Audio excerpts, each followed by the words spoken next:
When my son's new football coach shook my hand, he held it a second too long and asked for my maiden name. I almost laughed it off. First practice of the season, muddy field, and Coach Dylan Ferris was new to the league. Mid-40s, the kind of guy who looks like he played linebacker in college and never let go of it. Big hands, firm grip. He shook mine, smiled wide, and then didn't let go. Marsh, I said. Brett Marsh. Marsh, he repeated it like he was testing the weight of it. Your wife, what was her name before? My wife Cara was 20 feet away helping our son lace up his cleats. I pulled my hand back. Why? He clapped me on the shoulder. Just trying to place the family. Small town, you know how it is. I said sure and walked away. But the whole drive home I couldn't shake it. Here's what you need to understand about Cara. She doesn't talk about her life before 22. Not suspiciously. She just moved on. Parents died in a car accident when she was 19. Drifted, worked restaurants, put herself through nursing school. By the time I met her, she was the most grounded person I'd ever been around. We got married, had our son Owen. 12 years. Never had a single reason to dig. So why was some football coach asking about her maiden name with a handshake that lasted 3 seconds too long? I googled Dylan Ferris that night. Nothing unusual. Moved to our county 8 months ago. Ran a youth sports program in the next state. Clean as a whistle. But I couldn't stop. I called my brother-in-law Pete, Cara's younger brother, who she'd helped raise after their parents died. Asked if the name Dylan Ferris meant anything. Long pause.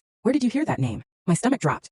He's coaching Owen's football team. Pete talked to me. Another pause. Then, that's the guy who testified against Cara in court 14 years ago. I had to sit down. Pete laid music it out fast. When Cara was 20, she'd been in a relationship with a man named Gary Pelham. Controlling, then violent. The night she finally music left, there was a confrontation. Gary ended up hospitalized. Cara was charged with assault, even though she'd been defending herself. Dylan Ferris was Gary's cousin, and one of the witnesses who testified that Cara was the aggressor. She took a plea deal. No jail time, but a record she'd spent years getting expunged. She'd never told me because it was sealed behind her. Done. Gary Pelham died 2 years ago. Car accident. Dylan Ferris moved to our town 8 months ago. I drove back to that field the next Saturday alone before practice and found Ferris setting up cones by himself. He looked up and his face didn't move. He already knew I knew something. You want to tell me why you're really here? I said. He smiled the same wide smile. Coaching kids. You testified against my wife. Helped convict her of something she didn't do. He shrugged. I told the truth as I saw it. Gary's music now. Doesn't matter. Then why ask about her maiden name the second we met? He set down the cones. Gary had a life insurance policy. Cara was the beneficiary. He never changed music it. $400,000. His estate was contesting the payout, trying to establish she committed intentional harm against him. He looked at me flat. I was going to submit a new affidavit.